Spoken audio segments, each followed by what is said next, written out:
야담 선녀를 찾아주신 여러분 환영합니다. 구독과 좋아요 부탁드립니다. 그럼 오늘의 이야기 속으로 풍덩 빠져볼까요? 사람의 운명은 피로 정해진다 하나 세상은 그 피를 알아보지 못할 때가 더 많습니다. 낮은 곳에 떨어진 이름 하나가 때로는 세상을 뒤엎는 칼날이 되기도 합니다. 사랑은 신분을 넘지 못한다 하였으나 어떤 마음은 그 금을 스스로 부수기도 하지요. 허나 묻지 않을 수 없습니다. 그가 끝내 숨긴 것은 신분이었을까요? 아니면 마음이었을까요? 좌수 김만호는 아침마다 마루에 앉아 세금을 거두어 들인 곡식 자루를 바라보는 것으로 하루를 시작했습니다. 그에게 백성은 사람이 아니었습니다. 그저 숫자였고 부려먹는 손이었으며 때로는 짓밟아도 되는 흙과 같았지요. 그는 스스로를 이 고을의 하늘이라 여겼습니다. 하늘이 비를 내리듯 그는 벌을 내린다 믿었습니다. 그러니 노비 하나를 불러세워 모욕을 주는 일쯤은 그에게 아무것도 아니었습니다. 그날도 그러했습니다. 마루 아래 무릎 꿇은 사내 하나가 있었습니다. 사내는 덕천이라 불렸습니다. 그는 다른 노비들과 달랐습니다. 눈이 깊었고 말수가 적었으며 어딘가 모르게 고요한 기운이 흘렀습니다. 김만호는 그 기운이 마음에 들지 않았습니다. 고개를 숙인 주제에 눈빛이 살아있는 것이 거슬렸지요. 내 놈, 어젯밤 창고문을 닫지 않았다 하였느냐? 소인은 분명 닫았사옵니다. 입을 다무는 것이 네 목숨을 살리는 길인 줄을 알거라. 그는 일부러 목소리를 낮추었습니다. 더 무섭게 들리도록 말입니다. 덕천은 더 말하지 않았습니다. 말해보았자 소용없음을 알기 때문이었지요. 그는 이미 몇 차례 누명을 쓴 적이 있었습니다. 이유는 단 하나였습니다. 글을 읽는 눈을 가졌기 때문입니다. 밤마다 그는 몰래 서책을 펼쳤습니다. 오래된 책이었고 글자는 닳아 있었습니다. 그러나 그는 그 글을 삼키듯 읽었습니다. 글은 그에게 숨이었고 길이었으며 자신이 누구인지 묻는 유일한 도구였습니다. 하지만 그것이 들통나는 날은 곧 죽음과도 같을 터였습니다. 김만호는 그 사실을 어렴풋이 알고 있었습니다. 그래서 더 그를 괴롭혔지요. 노비가 그를 안다는 것은 하늘의 도를 거스르는 일이라 하였느니라. 소인은 그저 심부름 중에 본 것을 거짓을 말하는 혀는 잘라내는 것이 법도다. 그날 그는 덕천의 뺨을 직접 내리쳤습니다. 손등에 남은 감각이 묘하게도 즐거웠습니다. 그 순간을 지켜보던 이가 있었습니다. 김만호의 딸 설화였습니다. 그녀는 처음엔 그저 구경하듯 바라보았습니다. 노비 하나 맞는 일쯤 이 집에서는 흔한 일이었으니까요. 그러나 이상하게도 시선이 떨어지지 않았습니다.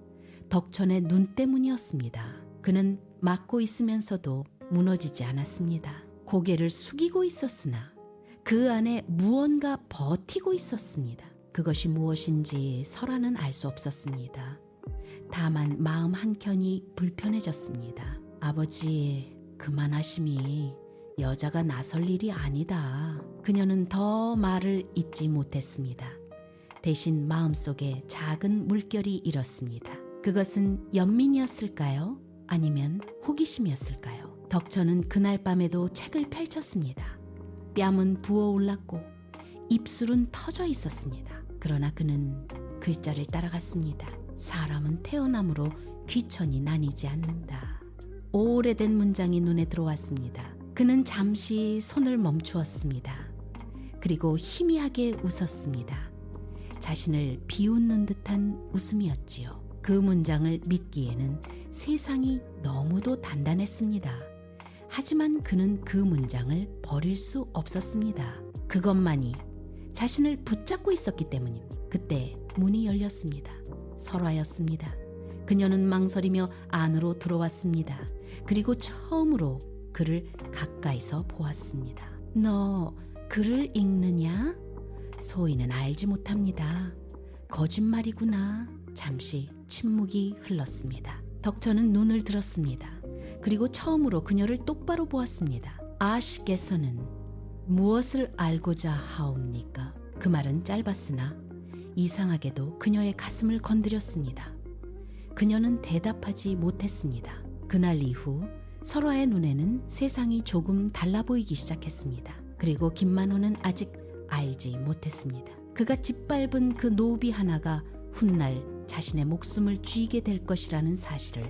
그러나 더 알지 못한 것은 따로 있었습니다. 덕천 자신조차 자신이 어디에서 왔는지를 온전히 기억하지 못하고 있다는 점이었습니다. 과연 그는 단지 글을 읽는 노비에 불과한 것일까요? 설화의 마음은 그날 이후로 고요하지 않았습니다. 사소한 일에도 덕천의 눈빛이 떠올랐습니다. 그 눈은 비굴하지 않았고 노비라면 마땅히 지녀야 할 두려움도 없었습니다. 그것이 거슬렸고 또 이상하게도 끌렸습니다.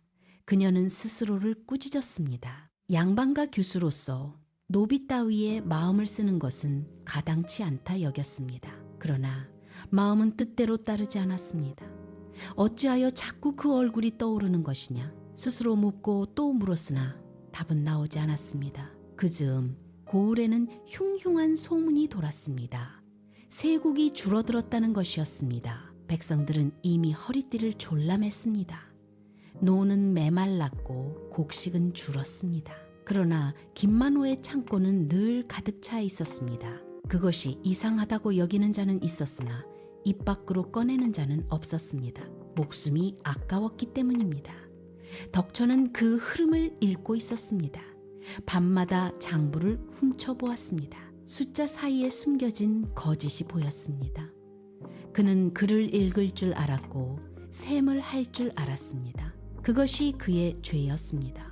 그리고 그의 무기였습니다. 이대로 두면 많은 이가 죽습니다. 그는 혼잣말처럼 중얼거렸습니다. 그러나 그 말은 이미 결심이 되어가고 있었습니다. 어느 날 설화는 일부러 그를 불러 세웠습니다. 겉으로는 바느질 심부름이었으나 속내는 달랐습니다. 이리 오너라 부르셨사옵니까? 너 글을 읽는다 하지 않았느냐? 소인은 모르는 일이옵니다. 내 눈을 속일 수 있다 여기느냐? 그녀의 목소리는 낮았으나 흔들리고 있었습니다. 덕천은 잠시 말을 멈추었습니다. 그리고 조용히 입을 열었습니다.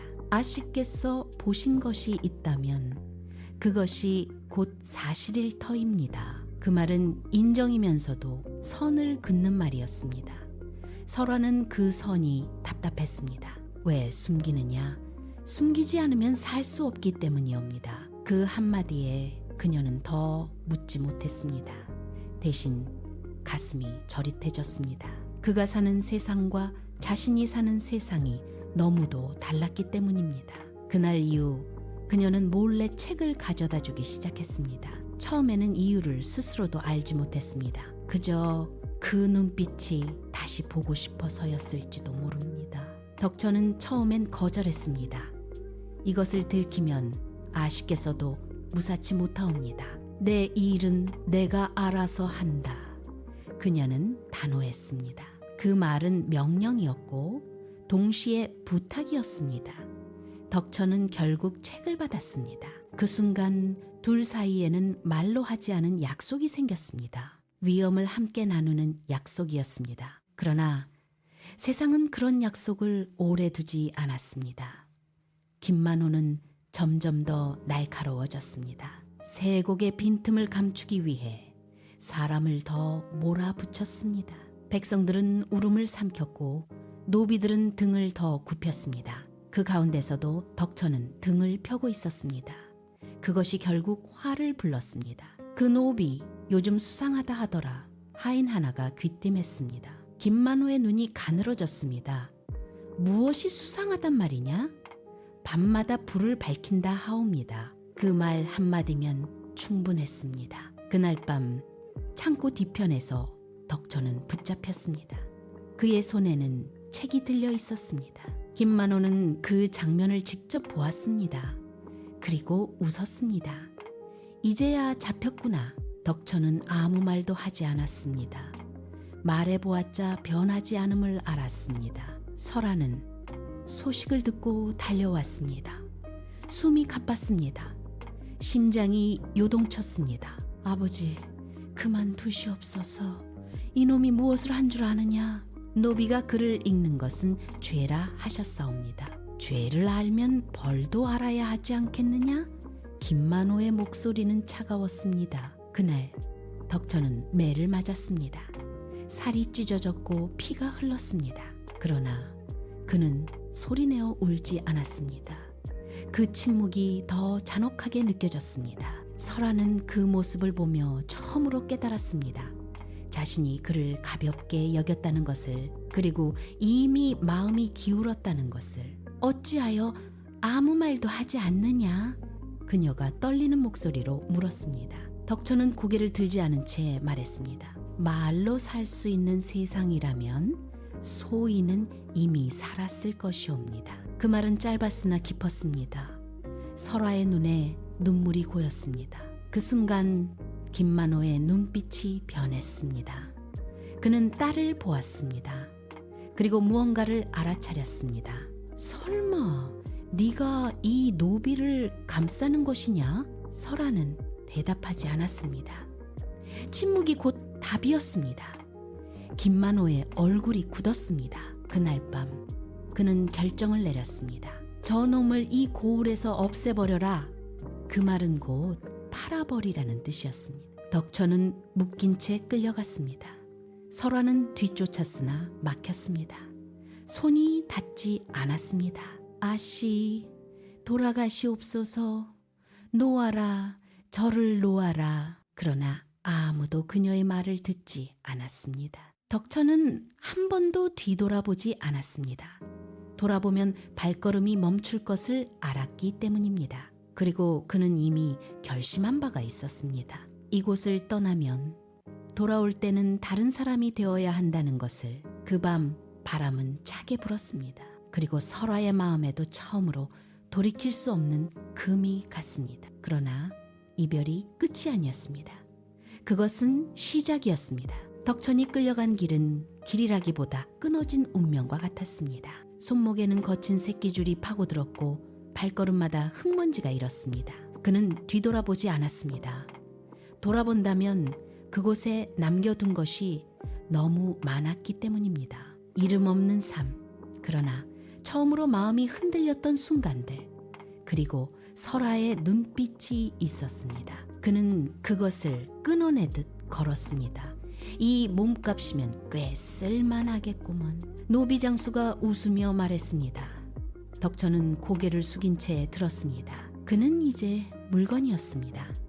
값이 매겨지고 손에 넘어가는 물건이었습니다. 그것이 조선의 법이었고 질서였습니다. 며칠 뒤 그는 낯선 고을에 팔렸습니다. 산과 물이 바뀌었고 사람들의 말투도 달랐습니다. 그러나 변하지 않는 것이 하나 있었습니다. 신분이었습니다. 그는 여전히 노비였습니다. 다만 주인이 달라졌을 뿐이었지요. 새 주인은 무관 출신의 노인이었습니다. 이름은 박진서였습니다. 그는 말수가 적었고 눈빛이 날카로웠습니다. 그러나 김만호와는 달랐습니다. 함부로 사람을 짓밟지 않았습니다. 덕천은 그것을 단번에 알아보았습니다. 이름이 무엇이냐? 덕천이라 하옵니다. 그를 아느냐? 그 물음에 덕천의 심장이 잠시 떼었습니다. 그는 숨을 고르고 답했습니다. 모르옵니다. 잠시 침묵이 흘렀습니다. 박진서는 그를 한참 바라보았습니다. 마치 속을 들여다보듯이 말입니다. 그리고 짧게 말했습니다. 거짓은 오래 가지 않는다. 그 말은 꾸짖음이 아니었습니다. 경고도 아니었습니다. 다만 사실을 말하는 듯 했습니다. 그날 밤 덕천은 다시 책을 펼쳤습니다. 이번에는 숨지 않았습니다. 숨길 필요가 없다는 생각이 스쳤기 때문입니다. 아니, 어쩌면 더 이상 숨고 싶지 않았던 것일지도 모릅니다. 그는 낮에 훔쳐본 박진서 주인의 장부를 떠올렸습니다. 그 순간 김만호의 이름이 머릿속에서 떠나지 않았습니다. 수많은 숫자들, 사라진 곡식들, 굶주린 백성들의 얼굴이 겹쳐졌습니다. 이대로 끝낼 수는 없습니다. 그 말은 이제 혼잣말이 아니었습니다. 맹세에 가까웠습니다. 며칠 뒤 일이 벌어졌습니다. 집안의 어린 하인이 억울한 누명을 썼습니다. 곡식을 훔쳤다는 것이었습니다. 모두가 그 아이를 몰아세웠습니다. 덕천은 그 장면을 보며 과거를 떠올렸습니다. 자신이 그 자리에 앉아있던 날들을 말입니다. 그는 결국 나섰습니다. 그 아이는 죄가 없사옵니다. 모두의 시선이 그에게 쏠렸습니다. 박진서의 눈도 그를 향했습니다. 무엇을 근거로 말하느냐? 덕천은 장부를 들었습니다. 그리고 또박또박 말했습니다. 어제 드린 곡식의 수와 오늘 남은 수가 맞지 않사옵니다. 허나 이 아이는 창고에 들지 못하였사옵니다. 침묵이 내려앉았습니다. 숫자를 읽어낸다는 것은 그를 안다는 뜻이었습니다. 더 이상 숨길 수 없었습니다. 박진서는 잠시 눈을 감았다가 떴습니다. 그리고 웃었습니다. 아주 희미하게 말입니다. 이제야 입을 여는구나. 덕천은 고개를 숙였습니다. 벌을 각오했습니다. 그러나 돌아온 것은 뜻밖의 말이었습니다. 내 앞에서는 숨기지 말거라. 그날 이후 덕천의 삶은 달라지기 시작했습니다. 그는 밤마다 글을 배웠습니다. 낮에는 일을 했고 밤에는 세상을 읽었습니다. 박진서는 스승이 되었고 덕천은 제자가 되었습니다. 글뿐 아니라 세상의 이치를 배웠습니다. 백성이 어찌 살아가는지, 관리가 무엇을 해야 하는지, 나라가 무엇으로 서는지를 배웠습니다. 그리고 무엇보다 자신이 무엇을 해야 하는지를 배웠습니다. 어느 날 박진서가 물었습니다. 어디로 가려 하느냐?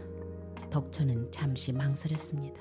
그러나 이내 말했습니다. 과거를 보고자 하옵니다. 노비의 몸으로 몸은 낮으나 뜻은 낮지 않사옵니다. 그 말에 박진서는 잠시 웃었습니다. 뜻이 높다 하여 길이 열리는 것은 아니나 뜻이 없으면 길은 처음부터 없느니라. 그는 잠시 침묵하다가 덧붙였습니다. 허나 과거는 이름이 있어야 한다. 그 말은 날카로웠습니다. 덕천의 가슴을 찔렀습니다. 이름. 그는 그 말을 곱씹었습니다. 덕천이라는 이름은 그의 것이 아니었습니다. 주인이 붙여준 이름이었습니다. 그렇다면 자신의 이름은 무엇인가 그는 알지 못했습니다. 기억의 끝이 흐릿했습니다. 어린 시절, 불길, 피, 무너진 집, 그리고 누군가의 손, 그것이 전부였습니다. 이름이 없다면 새로 지으면 되지 않겠느냐? 박진서의 말이 이어졌습니다. 덕천은 고개를 들었습니다. 그 눈빛이 달라져 있었습니다. 더 이상 도망치는 눈이 아니었습니다. 소인은 돌아갈 것이옵니다. 어디로 말이냐? 처음 시작된 곳으로. 그 말은 짧았으나 무거웠습니다. 박진서는 더 묻지 않았습니다. 이미 답을 들었기 때문입니다. 그날 밤 덕천은 처음으로 하늘을 올려다보았습니다. 별이 희미하게 떠 있었습니다. 그는 속으로 되뇌었습니다. 이제는 도망치지 않겠습니다. 그러나 그 길은 험했습니다. 과거에 급제한다는 것은 단지 그를 아는 것만으로는 되지 않았습니다. 이름이 필요했고 신분이 필요했으며 무엇보다 세상이 허락해야 했습니다. 과연 세상은 한 노비의 발걸음을 받아들일 것일까요? 덕천은 더 이상 덕천이라 불리지 않기를 바랐습니다. 그 이름은 사슬과 같았습니다. 주인이 붙인 이름이었고 굴종의 흔적이었습니다. 그는 스스로 이름을 지었습니다. 윤서라 하였습니다. 뜻은 단정하고 곧게 선 글이라 하였지요. 그 이름을 입에 올리는 순간 그는 처음으로 자신이 스스로를 부르는 기분을 알았습니다. 그러나 이름 하나로 세상이 바뀌지는 않았습니다. 과거를 보려면 호적이 있어야 했고 신분이 증명되어야 했습니다. 노비의 몸으로는 문 앞에도 설 수 없었습니다. 이 길은 애초에 막혀 있는 것이옵니다. 스스로 되뇌었으나 발걸음은 멈추지 않았습니다. 박진서는 그를 불러 앉혔습니다. 끝까지 갈 셈이냐? 예, 물러서지 않겠사옵니다. 목숨을 걸어야 할 것이다. 이미 잃은 것과 다름없사옵니다. 그 말에 박진서는 한동안 아무 말도 하지 않았습니다. 그리고 서책 하나를 내주었습니다. 낡았으나 귀한 책이었습니다. 이것은 내가 젊은 시절 쓰던 것이다.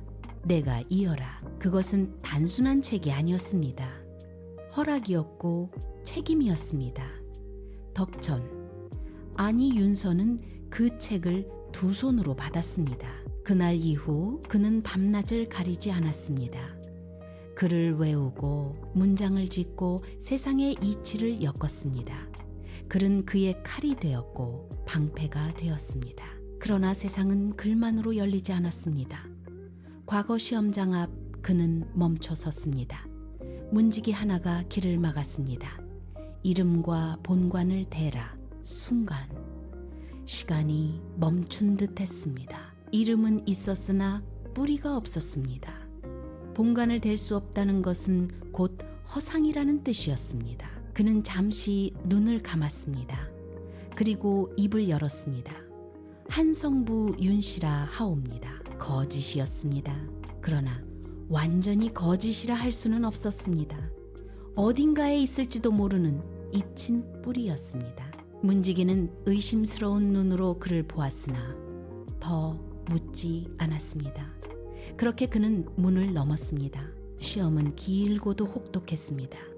수많은 글과 사상, 논과 답이 오갔습니다. 윤서는 붓을 들고 멈추지 않았습니다. 머릿속에 쌓아둔 모든 것을 쏟아냈습니다. 그 안에는 백성의 삶이 있었고 굶주림이 있었으며 억울함이 있었습니다. 그리고 김만호가 있었습니다. 그의 글은 단순한 답이 아니었습니다. 고발이었고 외침이었습니다.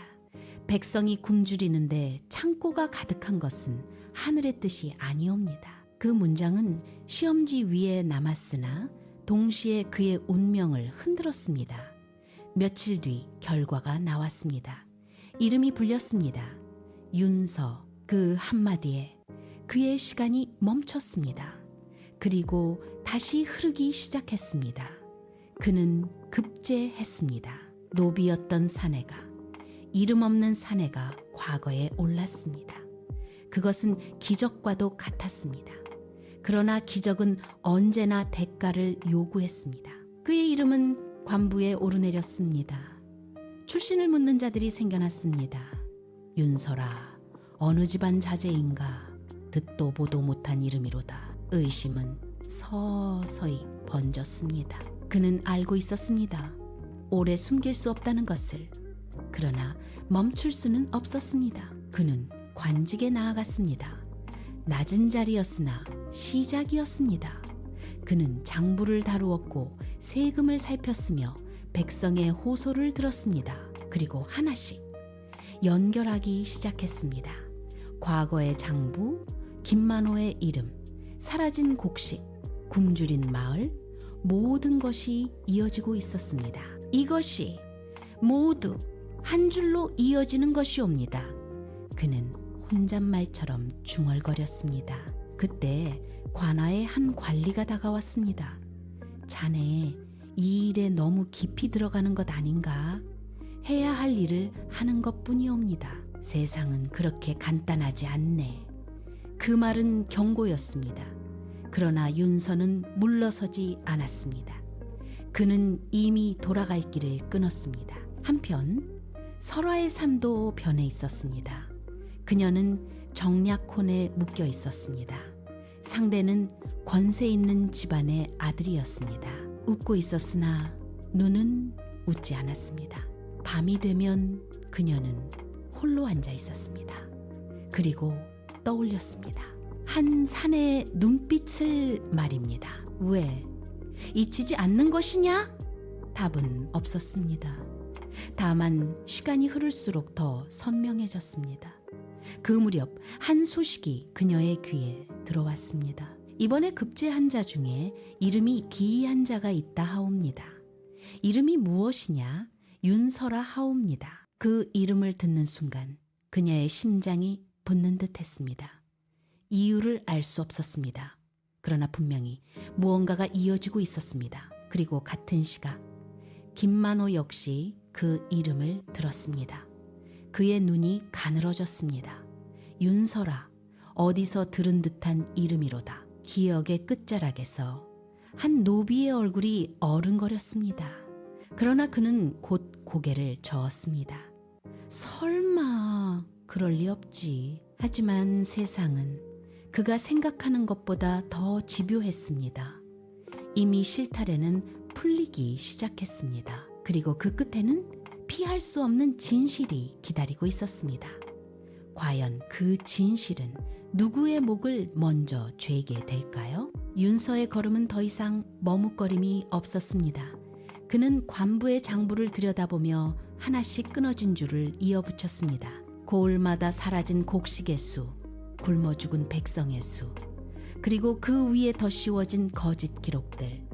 그것은 단순한 부정이 아니었습니다. 조직된 탐욕이었고 오래 묵은 죄였습니다. 그리고 그 중심에는 김만호가 있었습니다. 이 모든 것이 한 손에서 비롯된 것이옵니다. 그는 스스로에게 말하였습니다. 그러나 입 밖으로 꺼내는 순간 그것은 칼날이 되어 돌아올 말이었습니다. 그럼에도 그는 멈추지 않았습니다. 멈추는 순간 다시 노비가 되는 것과 같았기 때문입니다. 한편 김만호는 점점 불안해지고 있었습니다. 처음에는 단순한 소문이라 여겼습니다. 그러나 점점 자신의 이름이 관부에 오르내린다는 말을 들으며 그 웃음이 사라졌습니다. 누가 감히 내 뒤를 캐고 있단 말이냐? 그는 술잔을 내리쳤습니다. 하인들은 숨을 죽였습니다. 그리고 한 이름이 그의 귀에 다시 들어왔습니다. 윤설아 하옵니다. 그 순간 오래된 기억이 스쳤습니다. 피 묻은 뺨, 고개 숙인 채 버티던 눈빛, 그 노비였습니다. 설마 그 놈이? 그는 곧 고개를 저었습니다. 노비가 과거에 급제한다는 것은 있을 수 없는 일이었습니다. 그러나 마음 한켠이 서늘해졌습니다. 그 불안은 곧 분노로 바뀌었습니다. 그 자를 데려오너라 명이 떨어졌습니다. 윤서는 그 부름을 거절하지 않았습니다. 오히려 기다리고 있었습니다.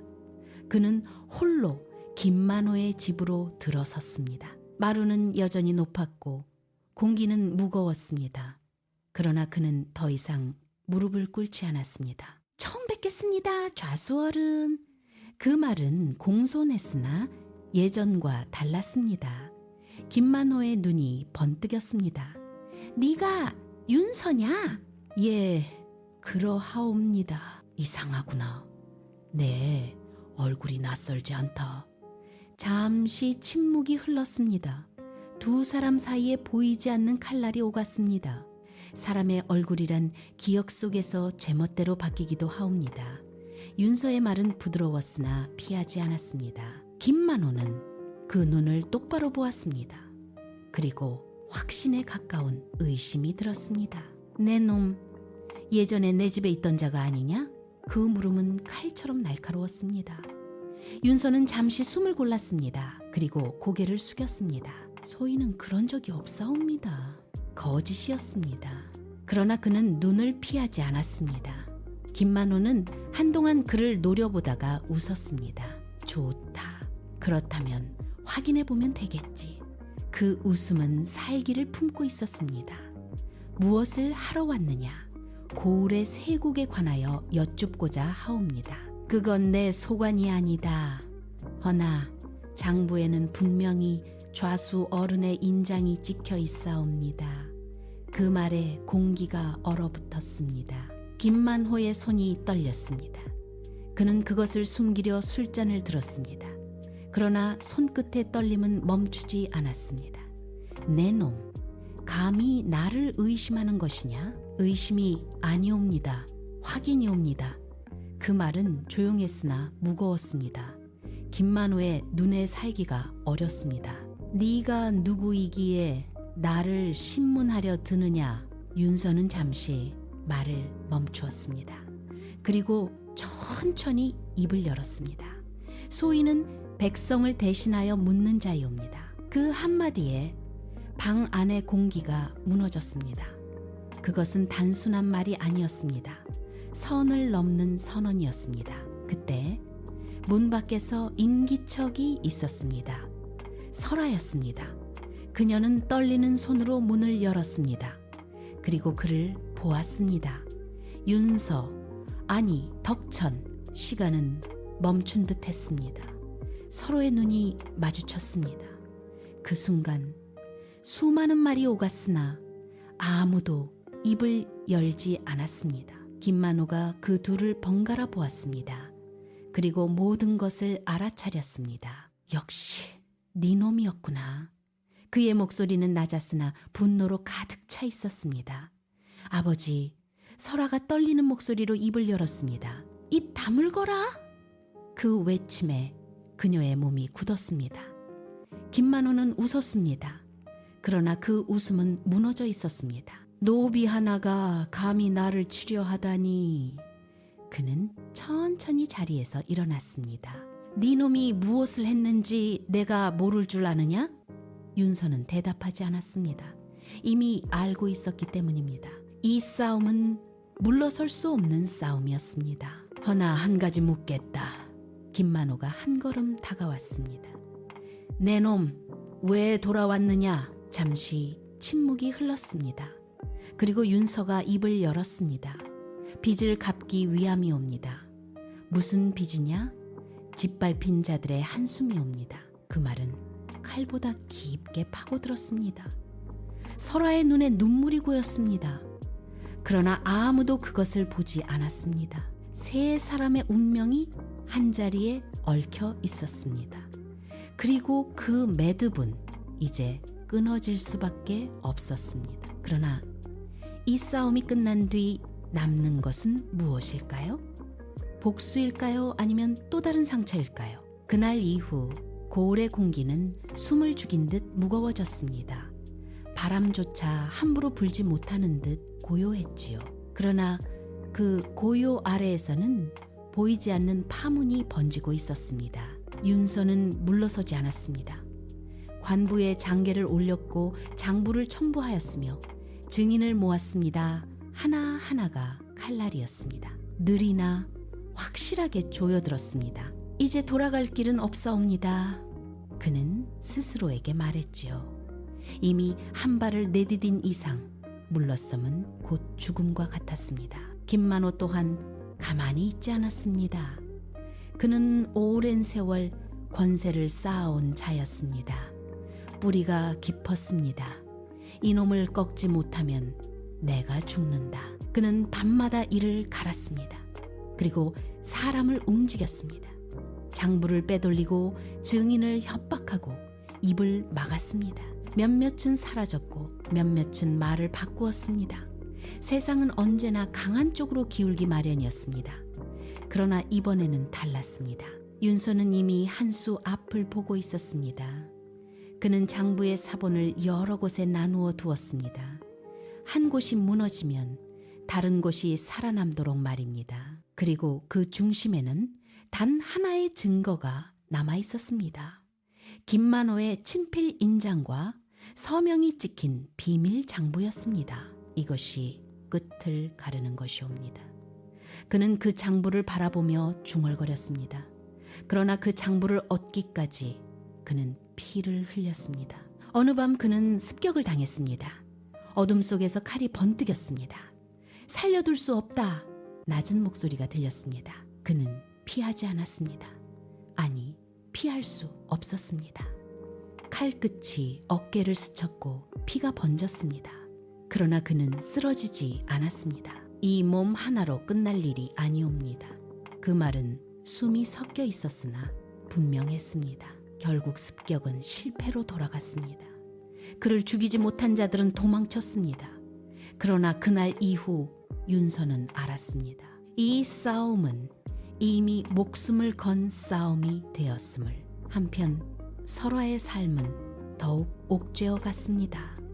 그녀는 이미 혼인을 약조한 몸이었습니다. 상대는 권세가 높은 집안이었고 혼인은 피할 수 없는 것이었습니다. 그러나 그녀의 마음은 이미 다른 곳에 있었습니다. 어찌하여 이리도 늦게 알았단 말인가.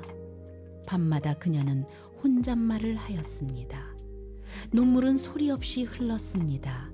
그녀는 선택할 수 없었습니다. 딸로서의 도리, 집안의 체면, 모든 것이 그녀를 붙잡고 있었습니다. 그러나 그 모든 것보다 더 무거운 것이 있었습니다.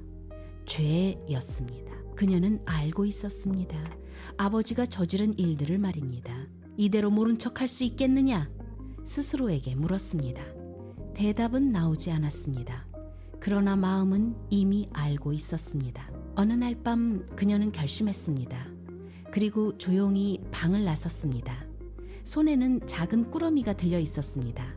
그 안에는 장부 하나가 들어 있었습니다. 김만호의 비밀 장부였습니다. 그녀는 그것이 무엇인지 알고 있었습니다. 그리고 그것이 어디로 가야 하는지도 알고 있었습니다. 어둠 속을 걸어 그녀는 윤서를 찾아갔습니다. 문 앞에서 한참을 서 있었습니다. 손이 떨렸습니다. 그러나 결국 문을 두드렸습니다. 누구시오? 안에서 낮은 목소리가 들렸습니다. 그녀는 잠시 숨을 고르고 말했습니다. 저희옵니다. 문이 열렸습니다. 두 사람의 눈이 다시 마주쳤습니다. 이번에는 도망칠 수 없는 거리였습니다. 어찌 이곳까지 오셨사옵니까? 윤서의 목소리는 흔들렸습니다. 처음이었습니다. 설화는 말없이 꾸러미를 내밀었습니다. 이것을 가져가시오. 이것이 무엇이옵니까? 끝을 낼 수 있는 것이옵니다. 그 말은 짧았으나 무거웠습니다. 윤서는 그것을 받지 못했습니다. 손이 멈췄습니다. 아씨께서 이리 하시면 아씨라 부르지 마시오. 그녀의 목소리가 떨렸습니다. 이제는 그럴 수 없는 몸이요. 그 말에는 모든 것이 담겨 있었습니다. 포기와 결심과 그리고 슬픔이었습니다. 잠시 침묵이 흘렀습니다. 그리고 그녀가 다시 말했습니다. 묻겠소. 무엇이옵니까? 그날, 떠나던 날 왜 돌아보지 않았소? 그 물음은 늦었으나 너무도 깊었습니다. 윤서는 잠시 눈을 감았습니다. 그리고 천천히 말했습니다. 돌아보면 가지 못할 것 같았기 때문이옵니다. 그 한마디에 그녀의 눈물이 흘렀습니다. 소리 없이 그러나 멈추지 않고 흘렀습니다. 참으로 잔인한 사람이요. 그녀는 웃었습니다. 그러나 그 웃음은 무너져 있었습니다. 허나 고맙소. 윤서는 아무 말도 하지 못했습니다. 말로는 닿을 수 없는 곳이었습니다. 결국 그는 꾸러미를 받았습니다. 그 순간 모든 것이 정해졌습니다. 이 싸움은 끝을 향해 달리고 있었습니다. 그러나 그 끝에 둘이 함께 설 자리는 없었습니다. 다음 날 장계가 다시 올라갔습니다. 이번에는 결정적인 증거와 함께였습니다. 그리고 며칠 뒤 왕명에 따라 조사가 내려왔습니다. 김만호의 집은 봉해졌고 사람들은 끌려 나왔습니다. 그는 끝까지 버티랬습니다. 그러나 증거는 거짓을 허락하지 않았습니다. 이것이 어찌된 일이냐? 그의 목소리는 떨렸습니다. 그리고 마침내 그는 무너졌습니다.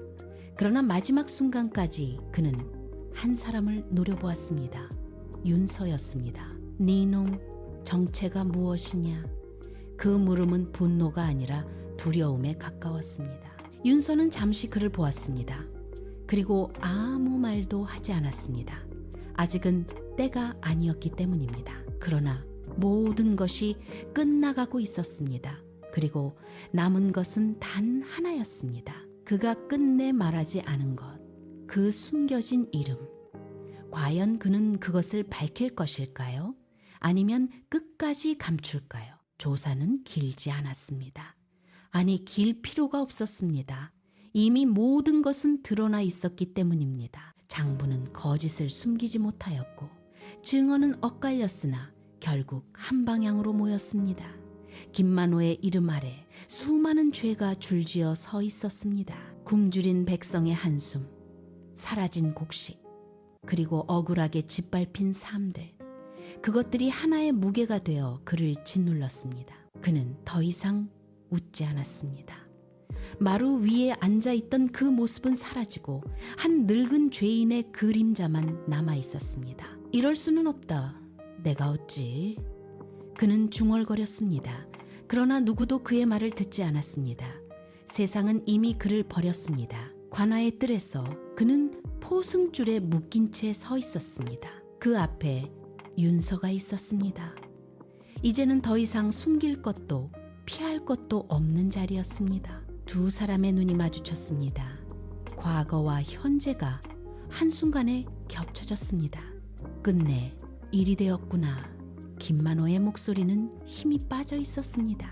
윤서는 대답하지 않았습니다. 말할 것이 없었습니다. 이미 모든 것은 끝나 있었기 때문입니다. 그러나 김만호는 마지막으로 묻고자 했습니다. 그것 하나만은 끝내 알고 싶었습니다. 네 놈, 도대체 누구냐? 그 물음은 처음과 달랐습니다. 분노가 아니라 두려움이었습니다. 자신이 짓밟았던 존재가 어떤 것이었는지를 묻는 두려움이었습니다. 잠시 침묵이 흘렀습니다. 모든 이의 시선이 윤서에게 모였습니다. 그가 입을 열면 무언가가 바뀔 것만 같았습니다. 그러나 그는 천천히 고개를 저었습니다. 그저 지나가는 사람일 뿐이옵니다. 그 말은 담담했습니다. 그러나 그 안에는 모든 것이 담겨 있었습니다. 김만호의 눈이 흔들렸습니다. 끝내 그는 알지 못했습니다. 자신이 누구를 짓밟았는지를, 어떤 것을 건드렸는지를. 그것이 그의 마지막이었습니다. 그는 결국 죄인으로 끌려갔습니다. 그리고 그 이름은 더 이상 이 고을의 하늘이 아니었습니다. 한편 설화의 혼례는 예정대로 치러졌습니다. 웃음소리가 울렸고 음악이 흐르며 사람들은 축하를 건넸습니다. 그러나 그 모든 것은 껍데기였습니다. 그녀의 눈은 먼 곳을 보고 있었습니다. 마음은 이미 다른 곳에 두고 온 사람이었습니다. 혼례가 끝난 밤 그녀는 홀로 앉아 있었습니다. 등불이 희미하게 흔들렸습니다. 그리고 조용히 입을 열었습니다. 이제 다 끝난 것이요? 그러나 대답은 없었습니다. 그때 문 밖에서 발자국 소리가 멈추었습니다. 아주 잠시였습니다. 그리고 다시 멀어졌습니다. 그녀는 고개를 들었습니다. 아무도 없었습니다. 그러나 알 수 있었습니다. 그였다는 것을. 윤서는 그곳을 떠나고 있었습니다. 더 이상 머무를 이유가 없었습니다. 모든 것이 끝났기 때문입니다. 그러나 발걸음이 무겁지 않았습니다. 이상하게도 마음이 고요했습니다. 그는 마지막으로 뒤를 돌아보지 않았습니다. 처음 떠날 때와 같았습니다. 다만 이번에는 돌아보지 않아도 괜찮았습니다. 이미 모든 것을 마주했기 때문입니다. 길 위에서 그는 잠시 멈추었습니다. 그리고 오래된 기억이 떠올랐습니다. 불타던 집, 무너진 기와 그리고 한 사내의 목소리. 너는 반드시 살아남아야 한다. 그 말이 이제야 또렷해졌습니다. 그는 천천히 눈을 감았습니다. 그리고 중얼거렸습니다. 이제야 알 것 같사옵니다. 그의 이름은 윤서가 아니었습니다. 덕천도 아니었습니다. 잊힌 이름 하나가 마음속에서 되살아났습니다. 몰락한 양반가의 적자. 그가 짊어졌던 것은 단순한 삶이 아니었습니다. 이어지지 못한 가문의 숨이었고 끊어진 정이었습니다. 그러나 그는 그 이름을 입 밖으로 내지 않았습니다. 끝내 말하지 않았습니다. 그것이 더 옳다고 여겼기 때문입니다. 이름이 아니라 행위로 남고자 했기 때문입니다. 그는 다시 걸음을 옮겼습니다. 어디로 가는지 알 수 없었습니다. 그러나 상관없었습니다. 길은 이미 그의 것이었기 때문입니다. 그리고 그 뒤에 남은 것은 한 이야기가 되었습니다. 낮은 곳에서 시작되어 높은 곳을 무너뜨린 이야기. 사랑이 있었으나 이루어지지 않았고 진실이 밝혀졌으나 이름은 남지 않은 이야기. 사람들은 오래도록 그를 기억할 것입니다. 그러나 끝내 묻게 될 것입니다. 그는 과연 누구였을까요?